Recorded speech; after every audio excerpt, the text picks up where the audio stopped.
জয় নিতাই। অজ্ঞানতিমিরান্ধস্য জ্ঞানাঞ্জনশলাকয়া চক্ষুरुन्मीलितं येन तस्मै श्रीगुरुवे नमः। मूकं करोति वाचालं पङ्गुं लङ्घयति गिरिं यत्कृपातमहं वन्दे गुरुदीनतारिणम्। वृन्दाय ओहि तुलसीदेव्यै ओहि प्रियायै केशवस्य च कृष्णो भक्ति पदे देवी सत्त्ववत्यै नमो नमः।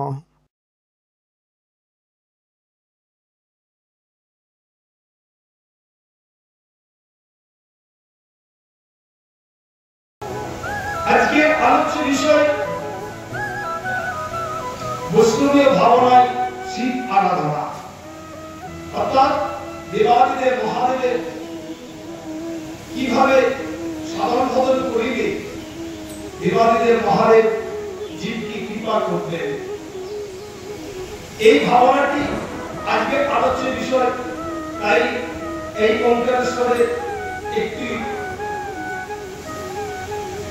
স্তোত্র সমর্পণ করে ওঙ্কারেশ্বরের চরণে আজকে আমরা ঠাকুরটি প্রবচনে প্রবেশ করি।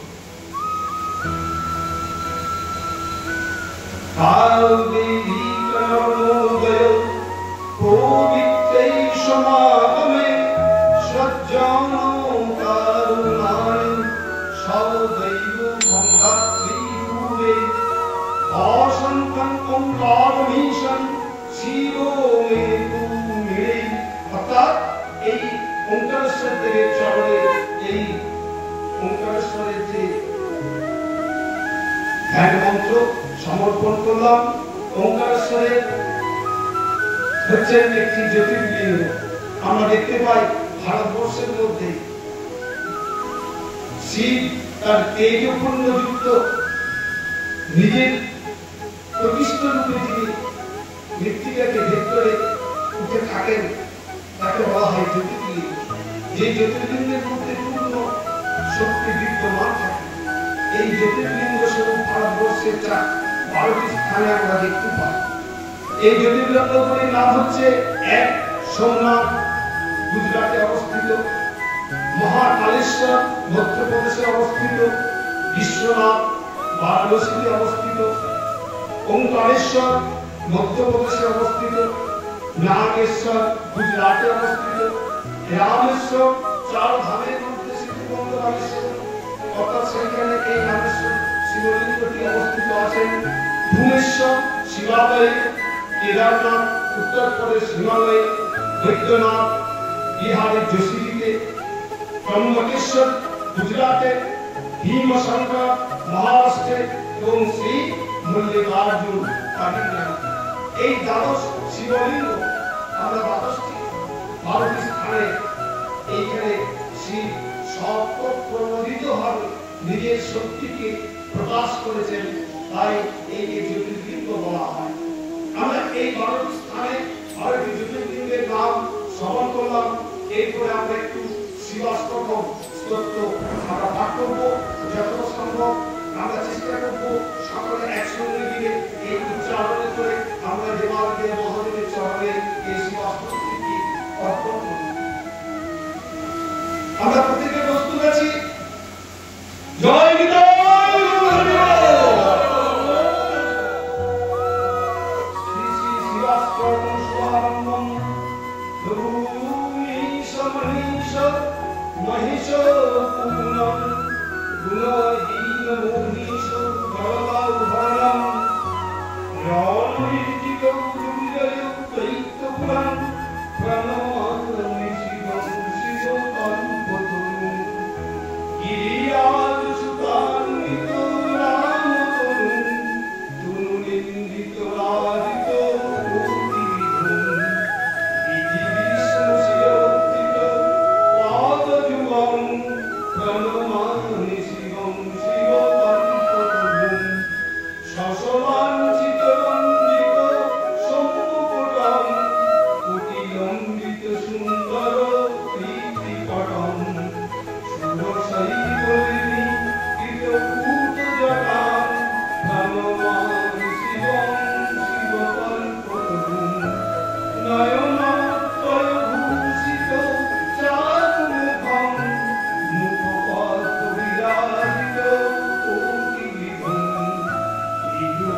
প্রতিমন্ডিত ভারতটন গণমামি শিবং শিবকল্পতরুং বিশ্বরাজনিকেতনম মাদিগুরুং ধর্মাসনমধিবিষণধরং প্রমুখাধিপসেবক রঞ্জকং গণমামি শিবং শিবকল্পতরুং মকরধ্বজমত্ত মকরহরং পুরীচাত্মসনাগ বিরোধকরং বনমার্গনশূল বিষাণবরং প্রণমামি শিবং শিবকল্পতরুং জগদুর্ভব পালন নাশকরং ত্রিদিবেশ শির মূলি পদম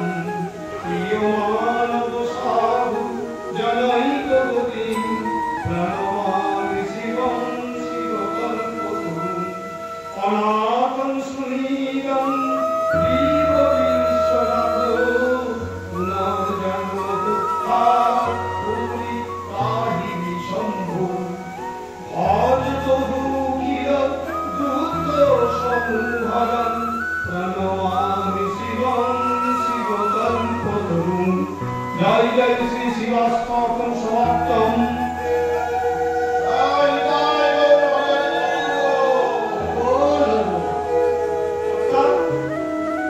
দেবাদিদেব মহেশ্বর কিভাবে জীবের কাছে পূজিত হলে জীবকে কৃপা করতেন, আজকে সেই বৈষ্ণবীয় ভাবনায় শিব আরাধনা, আমরা এই বিষয়টি আজকে আমাদের আলোচ্য বিষয়।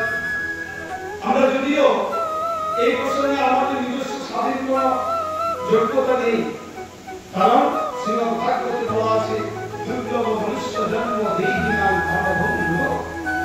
আমাদের প্রত্যেকটি দেহই ধনভঙ্গ অনিত্য, কিন্তু এই দুর্লভ কেন দুর্লভ?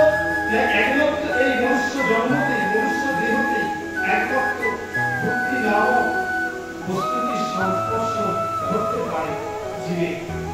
তাই এই দুর্লভ জন্মকে আমরা নিরর্থক যেন না করতে পারি, কারণ নিরর্থক করার অর্থ হচ্ছে এই মনুষ্য জন্মতে এসে শুধু বিষয় বাসনার কুটিতে প্রবেশ করে অনাদি বহির্মুখতা, ভগবানকে ভুলে থাকার যে একটা নিরবিচ্ছিন্ন চিন্তা, এই নিরবিচ্ছিন্ন চিন্তাকে দূরীকরণের একমাত্র উপযুক্ত জমি হচ্ছে মনুষ্য দেহ। তাই এই দেহটিকে দুর্লভ মনুষ্য জন্ম বলেছে। আমরা কি সত্যি নিজেরা প্রত্যেকে বিবেকের সঙ্গে বিচার করে দেখেছি এই দেহটি সত্যি কি দুর্লভ না সুলভ? অর্থাৎ আমরা কিন্তু সেই বিচার ধারায় যদি থাকতাম তাহলে কিন্তু অবশ্যই আমরা সাধারণ ধরনের উন্মুখ হতাম, অনাদি বহির্মুখতা আমাদের দূর হতো। তাই আমরা যদিও অনেকে বৈষ্ণবীয় ধারণাতে নিজেদেরকে তিলকাঞ্চন করি, পণ্ডিত ধারণ করি, কিন্তু শুধু বহিরঙ্গ ধারণায় কি কৃষ্ণ ভক্তি মিলে? অন্তরঙ্গ বহিরঙ্গ এক হইলে তবে কৃষ্ণ ভক্তি মিলে। আমরা প্রত্যেকে তো তাই অধিকাংশ আমাদের আচরণের মধ্যে বিচারিতাকে প্রকাশ করি। সবাই যদি আমার এই কথার মধ্যে কেউ কষ্ট বা দুঃখ পেয়ে থাকে বা কারো হৃদয়ে যদি আঘাত করে থাকে, আমি তার কাছে ক্ষমা পাই। আমরা অধিকাংশ আমাদের অন্তরিন্দ্রিয়কে অন্তঃসত্ত্বাকে শুদ্ধ না করে শুধুমাত্র বহিরঙ্গকে শুদ্ধের মধ্যে দিয়ে ভগবত চিন্তা ভাবনার মধ্যে আমরা প্রবেশ করেছি। যদিও আজকে না হল শত জন্ম পরের দিদি গোবিন্দ কৃপা করে। তাই আমরা যারা নিজেরা বৈষ্ণবীয় ভাবনাতে নিজেদেরকে পথ চলবার জন্য বৈষ্ণবীয় ধর্মকে আশ্রয় করেছি, আর আমার গৌরাঙ্গ সুন্দরের পথ এবং মতকে অবহেলা করবো, তাহলে কি আমরা সত্যি বৈষ্ণবীয় ধর্মের আশ্রয় নেওয়াটা কি আমাদের সার্থক? এই কিন্তু প্রত্যেকে নিজেদের বিবেকের প্রশ্ন। কারণ যতক্ষণ না পর্যন্ত বিবেক জাগ্রত না হবে ততক্ষণ পর্যন্ত সে সাধন ভজনের নিষ্ঠা উৎপাদন হবে। তাই চৈতন্য ভাগবতের দ্বিতীয় খণ্ডে অন্তখণ্ডে দ্বিতীয় অধ্যায়ে 241 পায়ায় বৃন্দাবন দাস ঠাকুর ব্যক্ত করলেন, নাম মানে চৈতন্য পথ বলাই বৈষ্ণব, শিলের অমান্য করে ব্যর্থ তার সব। জয় জয় শ্রী চৈতন্য ভগবান কি জয়। সুতরাং নাম মানে চৈতন্য পথ, যিনি বৈষ্ণব ধর্মে আশ্রয় নিয়েছেন, আর বৈষ্ণব ধর্মে আশ্রয় নেওয়ার পরেও আমার বহু সুন্দরের দেখানো আপনি আসলে ধর্ম না পালন করে অপরকে শিক্ষা দেওয়ার মানসিকতাতে নিজেকে প্রতিষ্ঠিত করবার জন্য প্রতিযোগিতাতে নেমেছে, তাকে বৈষ্ণব ধর্মার্থ বলা চলে না। একদম চৈতন্য ভাগবতের অর্থাৎ নামাগে চৈতন্য পথ, তার মুখে বৈষ্ণব বলে নিজেকে পদবাচ্য প্রতিষ্ঠিত করাটা অমার্জনীয় অপরাধ। আবার শিলের অমান্য করে ব্যর্থ তার সব। আমি বৈষ্ণব ধর্ম অবলম্বন করেছি, বৈষ্ণব আশ্রয় ধর্মে আশ্রয় আছি, আমি সকল কিছু বৈষ্ণবীয় বাহ্যিক আচরণ করি, আর অন্তরিন্দ্রিয়ের শুদ্ধিকরণের জন্য সেও সাধনের জন্য আমি ব্রতী হয়েছি, কিন্তু আমি শিবের প্রসাদ গ্রহণ করতে চাই না, অবজ্ঞা করি। আমি বৈষ্ণব, শিবের প্রসাদ খাবো না। আমরা বর্তমান সংসারে অনেকে দেখতে পাই যারা এইরকম আচরণের মধ্যে দিয়ে চলে, শিবের পূজার প্রসাদ দিবে না, শিবের পূজা করতে যাবে না, দেবাদিদেব মহাদেবের সামনে যে প্রণাম করার মানসিকতা থাকে না। এই চৈতন্য ভাগবতে বৃন্দাবন দাস ঠাকুর প্রমাণ করে দিলেন যে সেই ব্যক্তি বৈষ্ণবের আশ্রয়ে থাকাটা ব্যর্থ জীবন অতিবাহিত। এই প্রসঙ্গে আমার গৌরবী শ্রীমদ্ ভাগবতের দ্বাদশ স্কন্ধের 13 অধ্যায়ে 16 নম্বর শ্লোকে উপস্থাপনা করলেন কি, নিম্নগানং যথা গঙ্গা দেবানামচ্যুতো যথা বৈষ্ণবানাং যথা শম্ভু পুনরামানো নিদং তথা। জয় জয় শ্রীমদ্ ভাগবত মহাপুরাণ কি জয়। কি শ্রীমদ্ ভাগবত মহাপুরাণে দ্বাদশ স্কন্ধে ব্যাসব্যাস মুনি, ব্যাসদেব মুনি তিনি নিজে লিখে গেছেন, যাহা সুখতত্ত্ব ভাগবত, সুখদেবের মুখে যে ভাগবত প্রচারিত হয়েছে, সেই সুখতত্ত্ব ভাগবত, যে ভাগবতের বাণী নৈমিষারণ্যে সুত মুনি ঋষিগণের সম্মুখে ব্যক্ত করছেন। কি ব্যক্ত করলেন? বৈষ্ণবানাং যথা শম্ভু, অর্থাৎ বৈষ্ণবগণের মধ্যে শ্রেষ্ঠ হলেন দেবাদিদেব মহাদেব মহেশ্বর। জয় জয়।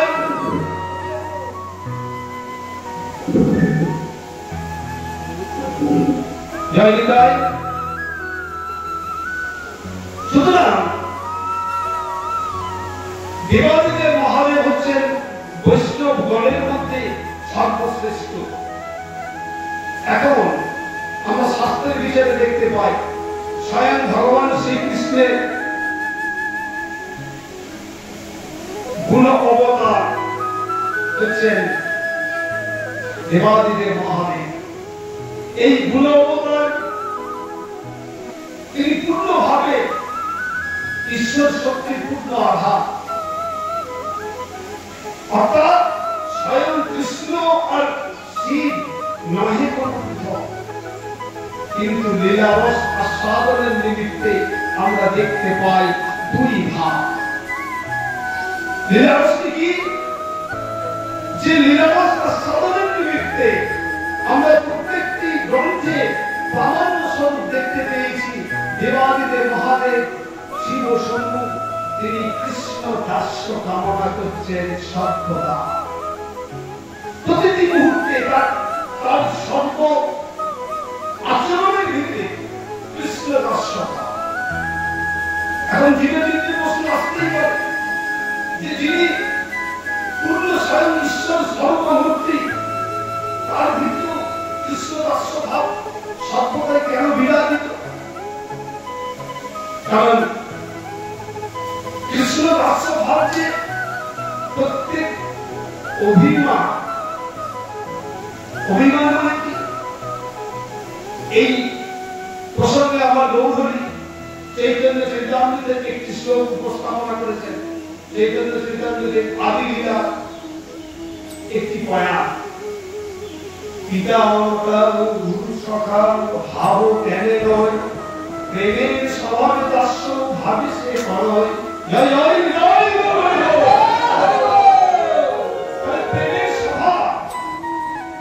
প্রেমের স্বভাবই হচ্ছে কি? দাস্য ভাবকে প্রকটিত করা। দাস্য ভাব মানে প্রতিটি মুহূর্তে, প্রতিটি চিন্তনে, প্রতিটি আচরণে, প্রতিটি সময় অতিবাহিত হচ্ছে তার কৃষ্ণের কি করে সুখ বিধান করে, কৃষ্ণকে কি করে আনন্দ দিতে পারে। কৃষ্ণের আনন্দ বিধানই হচ্ছে প্রতিটি সম্পর্কের বন্ধনের সম্বন্ধের যে বন্ধন, সেই সম্বন্ধের বন্ধনে মূল বিষয়। ভগবানকে আনন্দ করছে, যেমন পিতা অভিমান নন্দ, মাতা অভমান মা যশোদা, গুরু অভিমান উপনন্দাদি, শাক্ত অভিমান অর্জুন, শ্রীরামস্তান বলরাম বাল্য সখারাম। প্রত্যেক সম্বন্ধের মধ্যে প্রতিটি মুহূর্তে, প্রতিটি সময় পর্যন্ত ভগবানকে কি করে সুখ দেওয়া যায়, ভগবানকে কি করে আনন্দ দেওয়া যায়, এটাই কথার মূল লক্ষ্য। তাই প্রেমের পূর্ণ ভাবই হচ্ছে দাস্য ভাব। তাই পরবর্তী সময়ে আমার গৌরহরি এই দিকে আরো সুন্দরভাবে প্রকাশ করার জন্য বললেন কি যে প্রজাপতি ব্রহ্মার একটি কৃষ্ণ বন্দনা উপস্থাপনা